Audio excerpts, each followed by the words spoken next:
Bonjour à tous, aujourd'hui on continue avec le chapitre 3. Donc on continue de lire le journal d'une femme de chambre d'Octave Mirbeau, chapitre 3. Et la date, il me semble que c'est le 16 septembre, parce que c'est très mal imprimé. Ce matin, dimanche, je suis allée à la messe. J'ai déjà déclaré que, sans être dévote, j'avais tout de même de la religion. On aura beau dire et beau faire, la religion, c'est toujours la religion. Les riches peuvent peut-être s'en passer, mais elle est nécessaire aux gens comme nous. Je sais bien qu'il y a des particuliers qui s'en servent d'une drôle de façon, que beaucoup de curés et de bonnes sœurs ne lui font pas honneur. Il n'importe. Quand on est malheureuse et dans le métier, on l'est beaucoup plus qu'à son tour, il n'y a encore que ça pour endormir vos peines. Que ça. Et l'amour. Oui, mais l'amour, c'est un autre genre de consolation.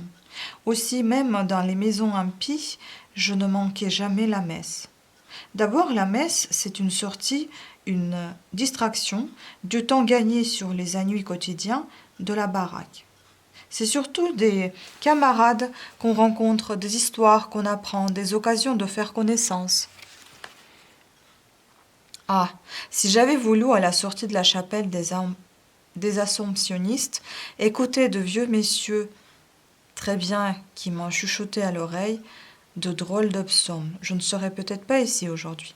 Aujourd'hui, le temps s'est remis. Il fait un beau soleil, un de ces soleils brumeux qui rendent la marche agréable et moins lourde, les tristesses. Je ne sais pourquoi, sous l'influence de cette matinée bleue et or, j'ai dans le cœur presque de la gaieté. Nous sommes à 1500 mètres de l'église. Le chemin est gentil et conduit. Une petite sente ondulant entre des haies.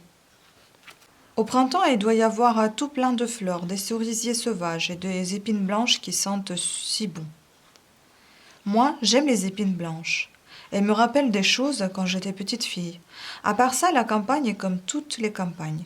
Elle n'a rien d'épatant. C'est une vallée très large et puis là-bas, au bout de la vallée, des coteaux. Dans la vallée, il y a une rivière, sur les coteaux, il y a une forêt. Tout cela couvert d'un voile de brume, transparente et dorée, qui cache trop, à mon gré, le paysage. C'est drôle, je garde ma fidélité à la nature bretonne. Je l'ai dans le sang. Aucune ne me paraît aussi belle, aucune ne me parle mieux à l'âme. Même au milieu des plus riches, des plus grasses campagnes normandes, j'ai la nostalgie de la lande et de cette mer tragique et splendide où je suis née. Et ce souvenir brusquement évoqué met un nuage de mélancolie dans la gaieté de ce joli matin. En chemin, je rencontre des femmes et des femmes. Un paroissien sous le bras, elles vont aussi, comme moi, à la messe. Cuisinières, femmes de chambre et de basse-cour, épaisses, lourdaudes, et marchant avec des lenteurs, des dandiments de bêtes. Ce qu'elles sont drôles torchées, dans leurs costumes de fête, des paquets, elles sentent le pays à plein nez, et l'on voit bien qu'elles n'ont point servi à Paris. Elles me regardent avec curiosité, avec une curiosité défiante et sympathique à la fois. Elles détaillent en les enviant mon chapeau, ma robe collante, ma petite jaquette beige et mon parapluie roulé dans son fourreau de soie verte. Ma toilette de dame les étonne, et surtout, je crois, la façon coquette et pimpante que j'ai de la porter. Elles se poussent du coude, ont des yeux énormes, des bouches démesurément ouvertes, pour se montrer mon luxe et mon chic. Et je vais me trémoussant leste et légère, la bottine pointue et relevant d'un geste hardi ma robe qui, sur les jupons de dessous, fait un bruit de soie froissée. Qu'est-ce que vous voulez? Moi, je suis contente qu'on m'admire. En passant près de moi, j'entends qu'elles se disent dans un chuchotement. C'est la nouvelle de Prieuré. L'une d'elles, courte, grosse, rougeaude, asthmatique et qui semble porter péniblement un immense ventre sur des jambes écartées en tréteau, sans doute pour le mieux caler, m'aborde en souriant, d'un sourire épais, visqueux sur des lèvres de vieille lécheuse. « C'est vous la nouvelle femme de chambre de Prieuré ? Vous vous appelez Célestine? Vous êtes arrivée de Paris il y a 4 jours ? Elle sait tout déjà. Elle est au courant de tout, aussi bien que moi-même. Et rien ne m'amuse sur ce corps pensu, sur cette outre ambulante, comme ce chapeau mousquetaire, un large chapeau de feutre noir, dont les plumes se balancent dans la brise. Elle continue. Moi, je m'appelle Rose. Mademoiselle Rose, je suis chez Monsieur Moget, à côté de chez vous, un ancien capitaine. Vous l'avez peut-être déjà vu? Non, mademoiselle. Vous auriez pu le voir, par-dessus la haie qui sépare les deux propriétés.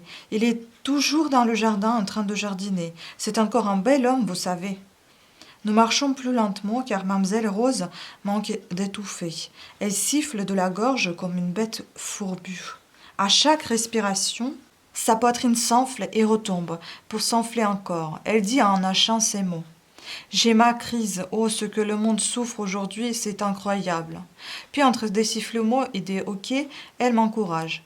Il faudra venir me voir, ma petite, si vous avez besoin de quelque chose, d'un bon conseil, de n'importe quoi. Ne vous gênez pas, j'aime les jeunesses, moi. On prendra un petit verre de noyau en causant. Beaucoup de ces demoiselles viennent chez nous. Elle s'arrête un instant, reprend haleine et d'une voix plus basse et sur un ton confidentiel. Et tenez, mademoiselle Célestine, si vous voulez vous faire adresser votre correspondance chez vous, ce serait plus prudent, un bon conseil que je vous donne. Madame Lanlaire lit les lettres, toutes les lettres, même qu'une fois, elle a bien failli être condamnée par le juge de paix. Je vous le répète, ne vous gênez pas. Je la remercie et nous continuons de marcher. Bien que son corps tangue et roule comme un vieux bateau sur une forte mer, mademoiselle Rose semble maintenant respirer avec plus de facilité. Et nous allons potinant. Ah, vous en trouverez du changement ici, bien sûr. D'abord, ma petite, au prieuré, on ne garde pas une seule femme de chambre, c'est réglé. Quand ce n'est pas madame qui les renvoie, c'est monsieur qui les engrosse. Un homme terrible, monsieur Lanlaire. Les jolis, les laides, les jeunes, les vieilles, et à chaque coup, un enfant. Ah, on la connaît, la maison, allez. Et tout le monde vous dira ce que je vous dis. On est mal nourri, on n'a pas de liberté, on est accablé de besogne et de reproches, tout le temps des criailleries. Un vrai enfer, quoi. Rien que de vous voir gentil et bien élevé comme vous êtes, il n'y a point de doute que vous n'êtes pas faite pour rester chez des pareils grigous. Tout ce que la mercière m'a raconté, mademoiselle Rose me le raconte à nouveau, avec des variantes plus pénibles. Si violent est le besoin qu'a cette femme de bavarder, qu'elle finit par oublier sa souffrance. La méchanceté a raison de son asthme, et le débinage de la maison va son train, mêlé aux affaires intimes du pays. Bien que je sache déjà tout cela, les histoires de Rose sont si noires et si désespérantes, ces paroles, que me revoilà toute triste. Je me demande si je ne ferais pas mieux de partir. Pourquoi tenter une expérience où je suis vaincue d'avance? Quelques femmes se sont jointes à nous, curieuses, frôleuses, accompagnant d'un pour sûr énergique chacune des révélations de Rose qui, de moins en moins essoufflée, continue de jaboter. Un bien bon homme que Monsieur Moget est tout seul, ma petite.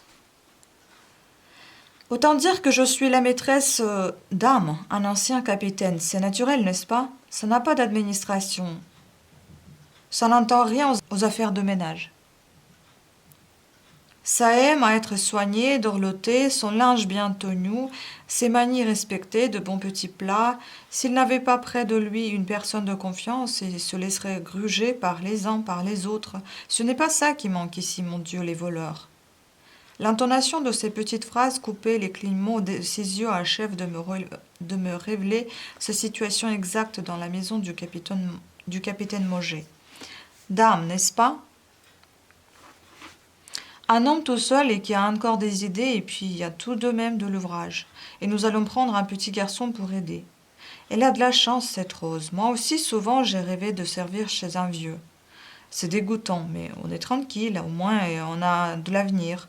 N'empêche qu'il n'est pas difficile pour un capitaine qui a encore des idées. Est-ce que ça doit être rigolo, tous les deux, sous l'édredon? Nous traversons tout le pays. Ah, vrai, il n'est pas joli, il ne ressemble en rien au boulevard Malesherbes. Des rues sales, étroites, tortueuses, et des places où les maisons sont des guingois, des maisons qui ne tiennent pas debout. Des maisons noires, en vieux bois pourri, avec de hauts pignons branlants et des étages ventrus qui avancent les uns sur les autres, comme dans l'ancien temps. Les gens qui passent sont vilains, vilains, et je n'ai pas aperçu un seul beau garçon.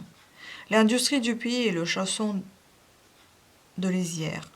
La plupart des chaussonniers qui n'ont pu livrer aux usines le travail de la semaine travaillent encore. Et je vois derrière des vitres de pauvres faces chétives, des dos courbés, des mains noires qui tapotent sur des semelles de cuir.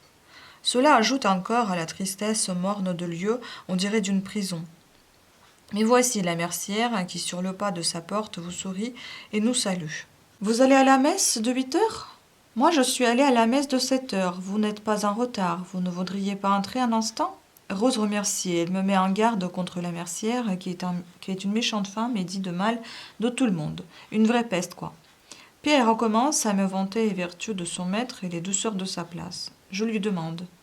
Alors le capitaine n'a pas de famille? Pas de famille? S'écrie-t-elle, scandalisée. Eh bien, ma petite, vous n'y êtes pas.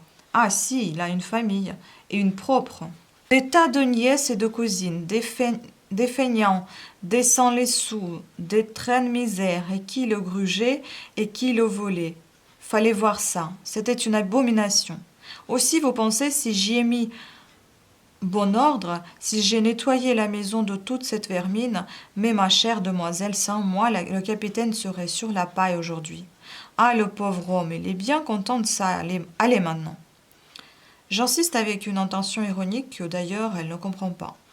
Et sans doute mademoiselle Rose qui vous mettra sur son testament?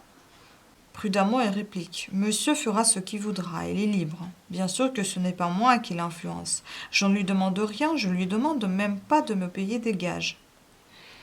Aussi je suis chez lui par dévouement. Mais il connaît la vie, il sait ceux qu'il aime, qui le soignent avec désintéressement, qui le dorlotent. Il ne faudrait pas croire qu'il est aussi bête que certaines personnes le prétendent.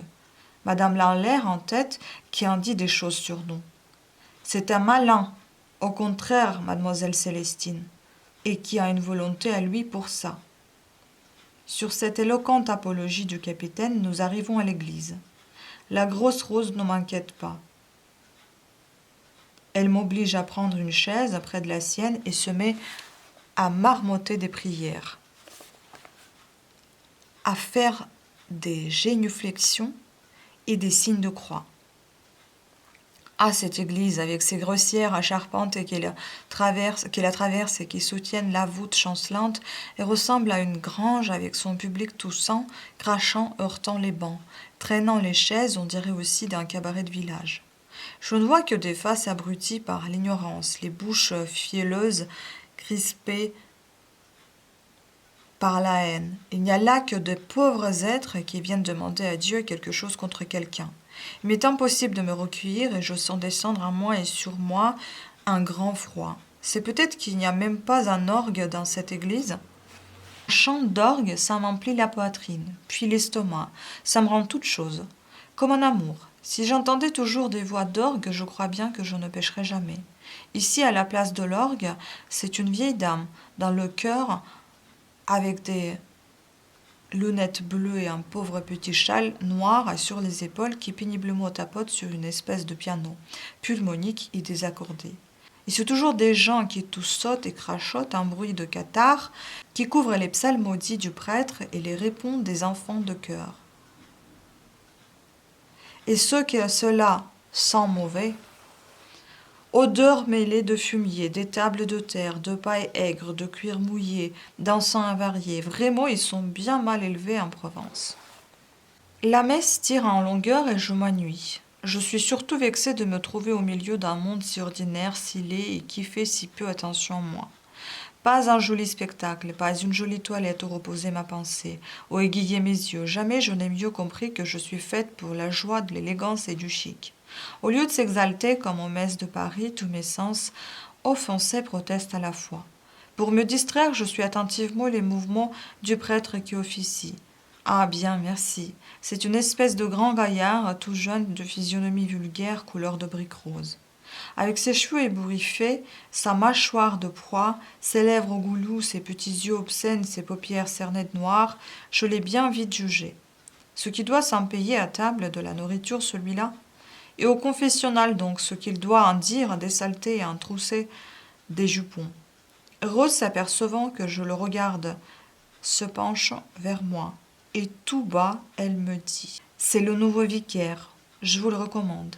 Il n'y a pas comme lui pour confesser les femmes. Monsieur le curé est un saint homme, bien sûr, mais on le trouve trop sévère, tandis que le nouveau vicaire, elle claque de la langue et se remet en prière, la tête courbée sur le prie-dieu. Eh bien, il ne me plairait pas, le nouveau vicaire. Il a l'air sale et brutal. Il ressemble plus à un charretier qu'un prêtre. Moi, il me faut de la délicatesse, de la poésie, d'au-delà et des mains blanches. J'aime que les hommes soient doux et chics, comme était monsieur Jean. Après la messe, Rose m'entraîne chez l'épicière. En quelques mots mystérieux, elle m'explique qu'il faut être bien avec elle et que toutes les domestiques lui font une cour empressée. Encore une petite boulotte, décidément. C'est le pays des grosses femmes. Son visage est criblé de taches de rousseur, ses cheveux blonds filasses, rares et ternes, laissent voir des parties de crâne, au sommet duquel se hérisse drôlement et pareil à un petit balai, un chignon. Au moindre mouvement, sa poitrine sous le corsage de drap brun remue comme un liquide dans une bouteille. Ses yeux bordés d'un cercle rouge s'éraillent et sa bouche ignoble transforme en grimace le sourire. Rose me présente. Madame Gouin, je vous amène la nouvelle femme de chambre du prieuré. L'épicière m'observe avec attention et je remarque que son regard s'attache à ma taille, à mon ventre, avec une obstination gênante. Elle dit d'une voix blanche: Mademoiselle est chez elle ici. Mademoiselle est une belle fille. Mademoiselle est parisienne sans doute. En effet, Madame Gouin, j'arrive de Paris. Ça se voit tout de suite. Il n'y a pas besoin de vous regarder à deux fois. J'aime beaucoup les Parisiennes. Elles savent ce que c'est que de vivre. Moi aussi, j'ai servi à Paris quand j'étais jeune. J'ai servi chez une sage-femme de la rue Guénégaud. Madame Tripier. Vous la connaissez peut-être? Non. Ça ne fait rien, dame. Ah, dame, il y a longtemps, mais entrez donc, mademoiselle Célestine. Elle nous fait passer cérémonieusement dans l'arrière-boutique où se trouvaient déjà réunis autour d'une table ronde 4 domestiques. Ah, vous en aurez du tintouin, ma pauvre demoiselle, gémit l'épicière en m'offrant un siège. Ce n'est pas parce que l'on ne me prend plus rien au château, mais je puis bien dire que c'est une maison infernale, n'est-ce pas, mademoiselle? Pour sûr, répondent unanimement avec des gestes pareils et de pareilles grimaces les 4 domestiques interpellés. Madame Gouin poursuit. Merci, je ne voudrais pas fournir des gens qui marchandent tout le temps et crient comme des putois, qu'on les vole, qu'on leur fait du tort. Ils peuvent bien aller où ils veulent. Le cœur des domestiques reprend. Bien sûr qu'ils peuvent aller où ils veulent, à quoi Madame Gouin, s'adressant plus particulièrement à Rose, ajoute d'un ton ferme. On ne court pas après, dites, mademoiselle Rose. Dieu merci, on n'a pas besoin d'eux, n'est-ce pas? Rose se contente de hausser les épaules et de mettre dans ce geste tout ce qu'il y a en elle de fiel concentré, de rancune et de mépris. Et l'énorme chapeau mousquetaire, par le mouvement désordonné des plumes noires, accentue l'énergie de ses sentiments violents. Puis après un silence, tenez, parlons point de ces gens-là.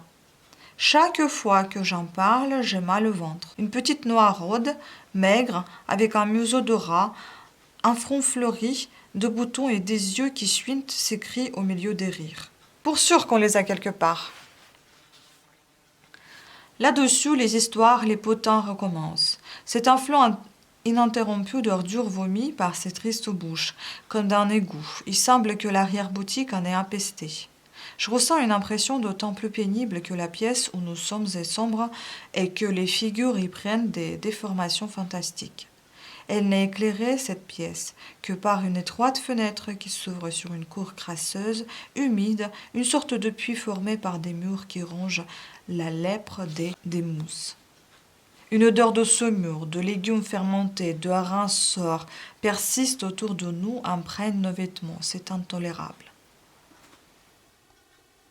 Alors, chacune de ces créatures tassées sur leurs chaises comme des paquets de linge sale s'acharne à raconter une vilainie, un scandale, un crime, lâchement. J'essaie de sourire avec elle, d'applaudir avec elle, mais j'éprouve quelque chose d'insurmontable, quelque chose comme un affreux dégoût. Une nausée me retourne le cœur, me monte à la gorge impérieusement, m'affadit la bouche, me serre les tempes. Je voudrais m'en aller, je ne le puis et je reste là, idiote, tassée comme elle sur ma chaise, ayant les mêmes gestes qu'elle. Je reste là à écouter stupidement ces voix aigres qui me font l'effet d'eau de vaisselle, glougoutants et s'égouttant par les éviers et par les plombs. Je sais bien qu'il faut se défendre contre ses maîtres et je ne suis pas la dernière à le faire, je vous assure, mais non, là, tout de même, cela passe l'imagination. Ces femmes me sont odieuses, je les déteste, je me dis tout bas que je n'ai rien de commun avec elles. L'éducation, le frottement avec les gens chics, l'habitude des belles choses, la lecture des romans de Paul Bourget m'ont sauvé de ces turpitudes. Les jolies et amusantes rosseries des offices parisiens, elles sont loin. C'est Rose qui décidément obtient le plus grand succès. Elle raconte avec des yeux papillotants et des lèvres mouillées de plaisir. Tout cela n'est rien auprès de Madame Rodot, la femme du notaire. Ah, il s'en passe des choses chez elle. Je m'en doutais, dit l'une. Une autre énonce en même temps. Elle a beau être dans les curés, je l'ai toujours pensé que c'est une rude cochonne. Tous les regards sont émerveillés. Tous les coups tendus vers Rose qui commence son récit. Avant-hier, M. Rodot était parti, soi-disant à la campagne, pour toute la journée. Afin de m'édifier sur le compte de M. Rodot, elle ouvre en mon honneur cette parenthèse. Un homme louche, un notaire guère catholique que ce M. Rodot. Ah, il y en a des micmacs dans son étude. À preuve que j'ai fait retirer par le capitaine des fonds qui y avait déposé. Oui, dame, mais ce n'est pas de M. Rodot qu'il s'agit pour l'instant. La parenthèse fermée et redonne à son récit un tour plus général. M. Rodot était donc à la campagne. Qu'est-ce qu'il va faire si souvent à la campagne? Ça, par exemple, on ne le sait pas. Il était donc parti à la campagne. M. Rodot fait aussitôt monter le petit clerc, le petit gars Justin, dans sa chambre, sous prétexte de la balayer.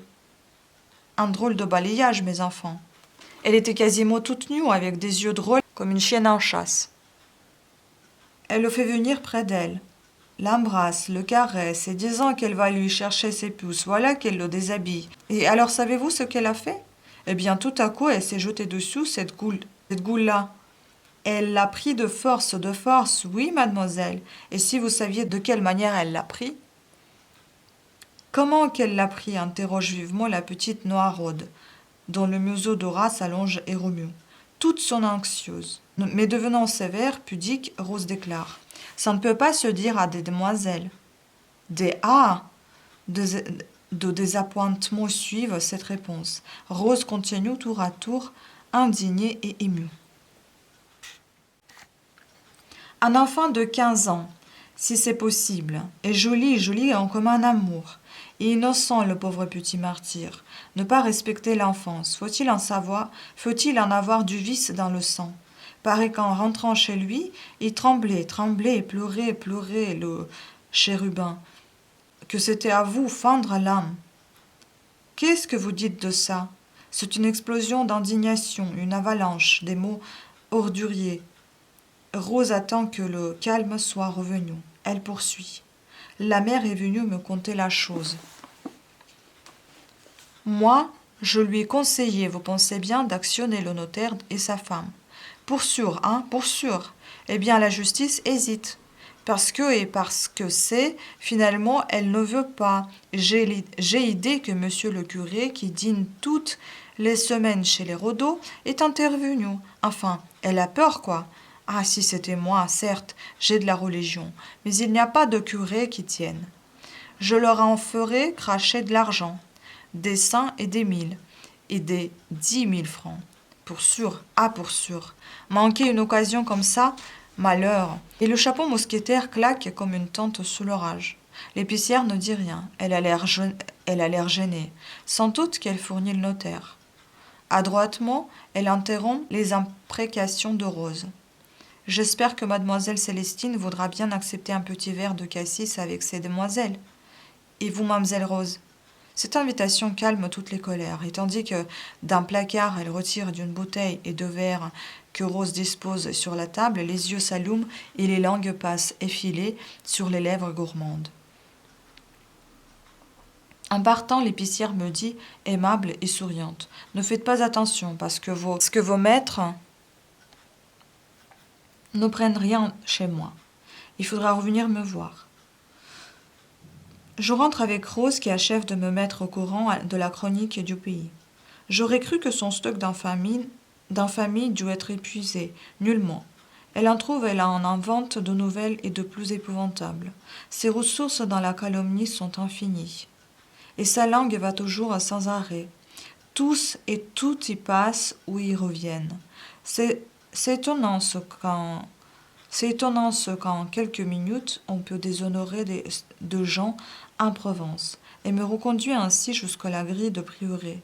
Là, elle ne peut pas se décider à me quitter, parle encore, parle sans cesse, cherche à m'envelopper, à m'étourdir de son amitié et de son dévouement. Moi, j'ai la tête cassée par tout ce que j'ai entendu et la vue du prieuré me donne au cœur comme un découragement. Ah, ces grandes pelouses sans fleurs et cette immense bâtisse qui a l'air d'une caserne ou d'une prison où il me semble que derrière chaque fenêtre, un regard vous espionne. Le soleil est plus chaud, la brume a disparu, le paysage là-bas se fait plus net. Au-delà de la plaine, sur les coteaux, j'aperçois des petits villages qui se dorent dans la lumière, égayés de toits rouges, la rivière à travers la plaine jaune et verte. Et lui, ça et là, un courbe argentée, et quelques nuages décorent le ciel de leurs fresques légères et charmantes. Mais je n'éprouve aucun plaisir à contempler tout cela. Je n'ai plus aucun désir, une volonté, une obsession. Fuir ce soleil, cette plaine, ces coteaux, cette maison et cette grosse femme dont la voix méchante m'affole et me torture. Enfin, elle se dispose à me laisser, me prend la main et la serre. Affectueusement dans ses gros doigts gantés de mitaine, elle me dit « Et puis, ma petite, vous savez, Madame Gouin, c'est une femme bien aimable et bien adroite. Il faudra la voir souvent. » Elle s'attarde encore, et avec plus de mystère. Elle en a soulagé, allez, des jeunes filles. Dès qu'on s'aperçoit de quelque chose, on va la trouver, ni vue ni connue, mais on peut se fier à elle. Ça, je vous le dis, c'est une femme très, très savante.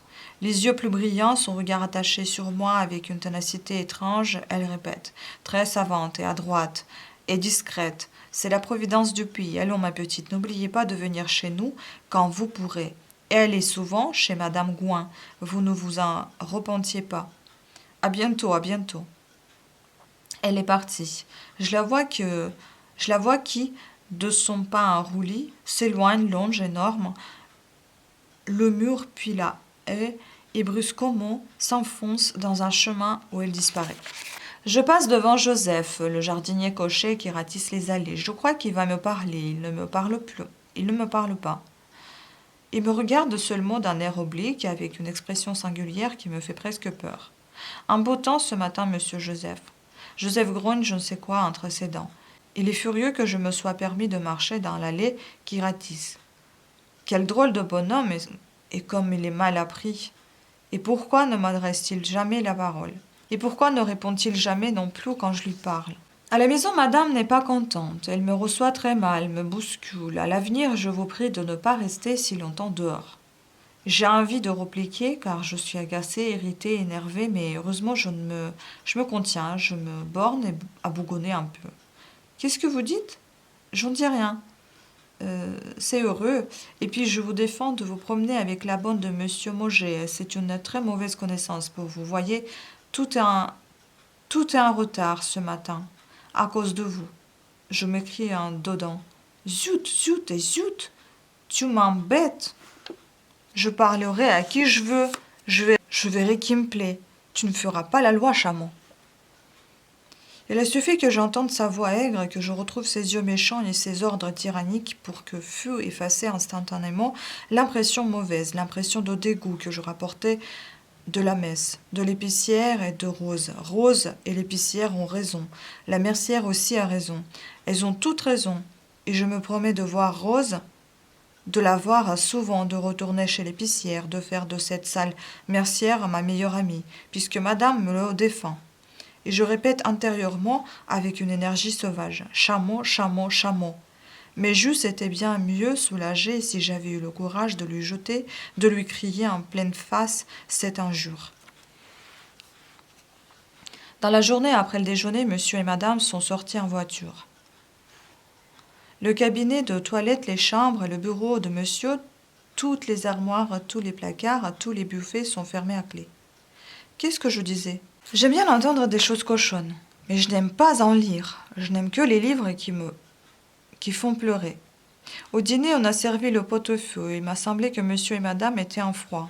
Monsieur a lu le petit journal avec une ostentation provocante.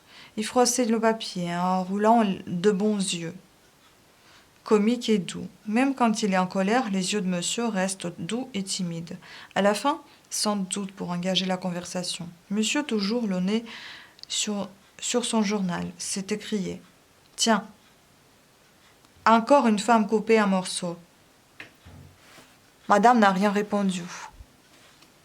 Très raide, très droite, austère, dans sa robe de soie noire, le front plissé et le regard dur, elle n'a pas cessé de songer. À quoi? C'est peut-être à cause de moi que madame boude monsieur. Voilà, c'est terminé pour aujourd'hui. On reprendra la prochaine fois avec le chapitre 4 et ça sera le 26 septembre. Donc 10 jours passés. Voilà, sur ce, merci à toutes et à tous de votre attention et à très bientôt. Ciao.